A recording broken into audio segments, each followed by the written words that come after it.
Ο μολυβένιος στρατιώτης.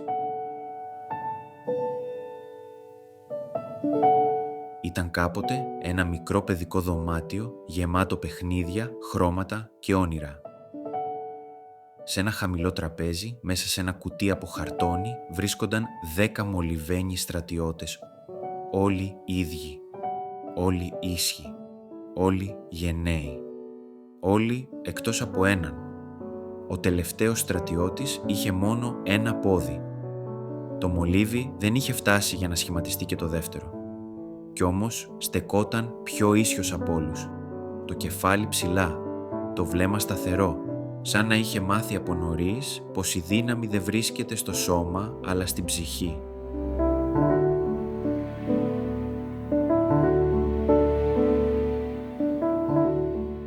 Μια μέρα, καθώς τα παιχνίδια στήθηκαν πάνω στο τραπέζι, ο μονόποδος στρατιώτης αντίκρισε κάτι που έκανε την καρδιά του να σταματήσει για μια στιγμή.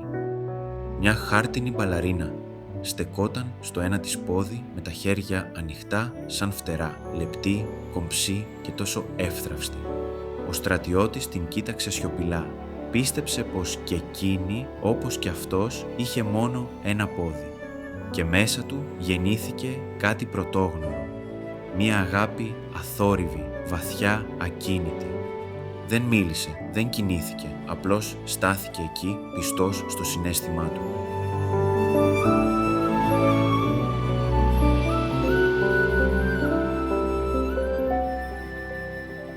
Όμως, το σκοτάδι παραμόνευε.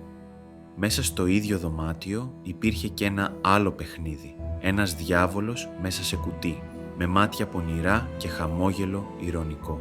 «Μην κοιτάς εκεί», φάνηκε να του ψιθυρίζει, αλλά ο στρατιώτης δεν γύρισε το βλέμμα του. Και τότε το κουτί άνοιξε απότομα, ένα ρεύμα αέρα, ένα τίναγμα και ο μολυβένιος στρατιώτης έπεσε από το τραπέζι. Έπεσε στο δρόμο, μόνος, αβοήθητος. 2 παιδιά τον βρήκαν και, γελώντας, τον έβαλαν μέσα σε μια χάρτινη βαρκούλα. Το νερό της βροχής τον παρέσυρε σε ένα ριάκι και εκεί άρχισε το μεγάλο του ταξίδι. Η βάρκα κλειδονιζόταν. Σκοτάδι, υπόγειες στοές. Ένας τεράστιος αρουραίος φώναζε απαιτώντας χαρτιά και άδεια διέλευσης. Ο στρατιώτης δεν μίλησε, δεν λύγησε. Στεκόταν ίσιος κρατώντας το όπλο του. Ξαφνικά η βάρκα αναποδογύρισε. Ο στρατιώτης βυθίστηκε στο νερό και το σκοτάδι τον τύλιξε.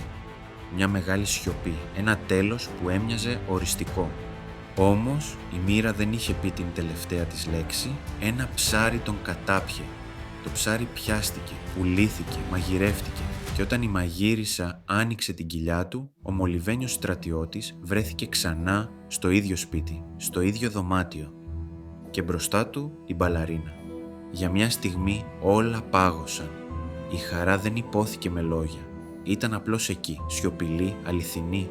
Μα ξανά η μοίρα χτύπησε σκληρά. Ένα χέρι τον σήκωσε, ένα παιχνίδι. Και ο στρατιώτης έπεσε μέσα στη φωτιά του τζακιού. Οι φλόγες τον τύλιξαν. Το μολύβι άρχισε να λιώνει. Κι όμως εκείνος δεν έπαψε να κοιτά την μπαλαρίνα. Τότε ένα ρεύμα αέρα. Η μπαλαρίνα πέταξε και έπεσε και εκείνη στη φωτιά, μαζί. Το επόμενο πρωί, στις τάχτες βρέθηκε ένα μικρό μολυβένιο καρδιάς σχήμα και δίπλα της ένα καμένο ροζ κομμάτι από το φόρεμα της μπαλαρίνας.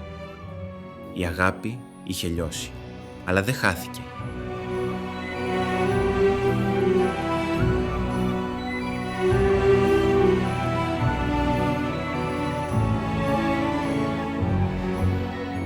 Η ιστορία του μολυβένιου στρατιώτη μας θυμίζει πως η αληθινή δύναμη δεν βρίσκεται στην τελειότητα, αλλά στην αφοσίωση, στη σιωπηλή γενναιότητα και στην αγάπη που δεν ζητά τίποτα, παρά μόνο να υπάρχει.